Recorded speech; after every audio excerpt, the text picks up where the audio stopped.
Hey everybody, it's Saturday, September 20th, about 5 p.m. Reading from the Daily Beast.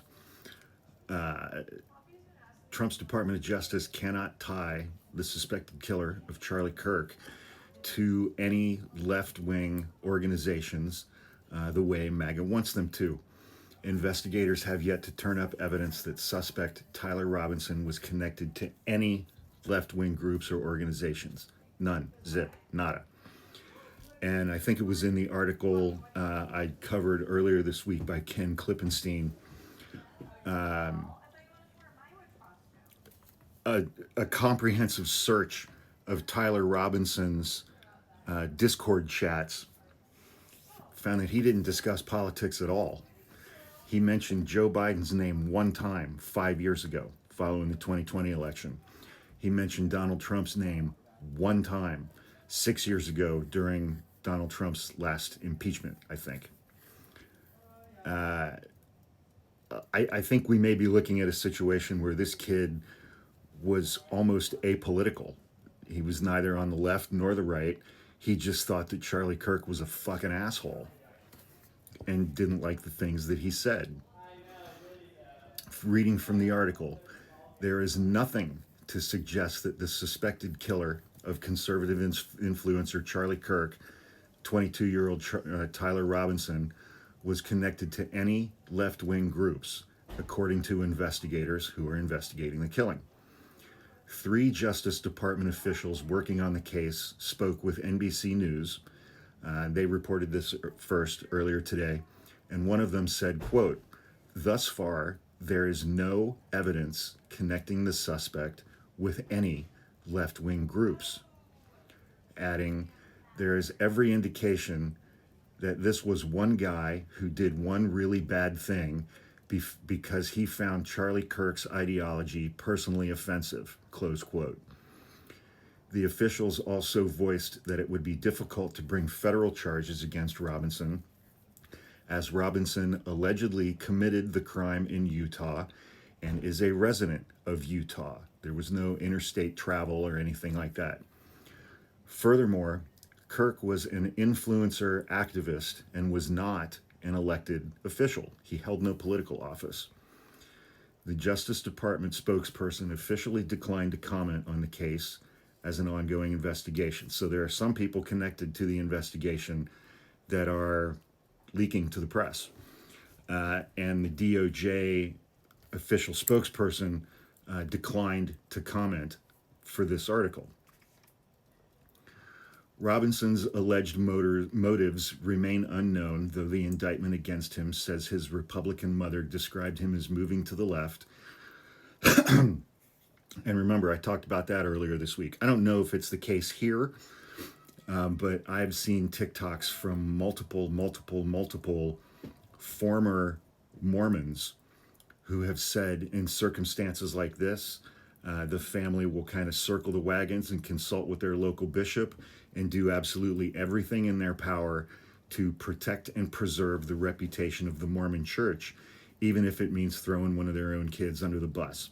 Again, I don't know if that happened here, but I've seen a lot of former Mormons on social media saying, yeah, that's what happened here.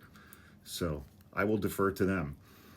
Text messages in the indictment between Robinson and his transitioning partner find Robinson saying he had had enough of Charlie Kirk's, quote, hatred, close quote.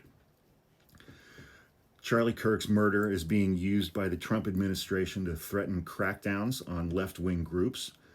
White House Deputy Chief of Staff vowed vengeance on the left on the first episode of the Charlie Kirk show since the assassination. I think that was the one, that's Stephen Miller, White House Deputy Chief of Staff. And that first episode was hosted by JD Vance. Stephen Miller said that left-wing organizations amounted to a vast domestic terror movement. There is absolutely zero evidence to support any of that. Quite the contrary. Stephen Miller said the following: "With God as my witness, we are going to use every resource we have at the Department of Justice, Homeland Security, and throughout the government to identify, disrupt, dismantle, and destroy these networks that don't exist and make America safe again for the American people. You should start with right-wing groups because they actually do exist. Stephen Miller told Vice President JD Vance, who was guest hosting Kirk's show, quote, "It will happen and we will do it in Charlie Kirk's name." Donald Trump also voiced his desire in a Truth Social post to label Antifa as a major terror organization, a designation that does not exist in the law. It is unknown how the Trump administration intends to crack down on left-wing groups. Antifa is not a formal organization, but rather an ideology that is associated with some small activist groups. Antifa does not have a leadership, structure, or base of operations. There is no Antifa. They don't have a headquarters. They don't have a building. They don't have an address. They don't have an email address. They don't have a website. They don't have a president, a vice president, a treasurer, a secretary, a board of directors. They have no members. It's a phantom. But that doesn't matter because, as I've said, designating Antifa as a domestic terrorist organization is how they're going to start rounding up white liberals in this country. And they will just put in police reports and investigator notes that the suspect subscribed to Antifa-like ideology. And they will just label every single white person they pick up as Antifa. And the next round of protests that are coming up at the end of September and throughout October, that's what's going to start happening. They're going to start rounding up white people who protest against Donald Trump and labeling them as Antifa, which literally means anti-fascist. So by saying that if you are anti-fascist and you are against Donald Trump, then that makes you a domestic terrorist. Donald Trump and his entire administration are admitting explicitly that Donald Trump is, in fact, a fascist, according to his own administration. The last paragraph of the article, right-wing groups have been responsible for over 10 times more terror attacks in the United States than left-wing groups since 2002, according to a study conducted by the Anti-Defamation League. The Justice Department recently found similar numbers in its own study. It recently scrubbed that study from its website. And if you're interested, a couple of days ago, I got that report that the DOJ deleted from their website. I did a lengthy YouTube video about it. It is from the National Institute of Justice, which is part of the DOJ.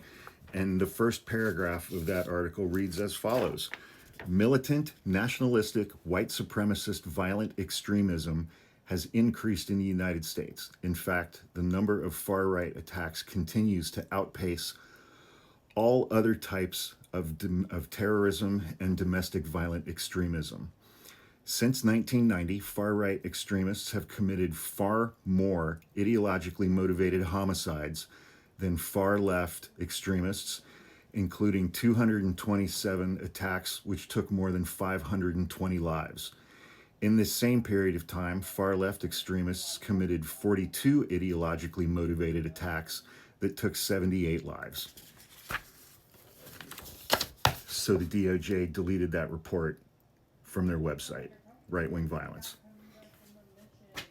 So they're just all fucking lying to you about everything. But he wasn't on the left.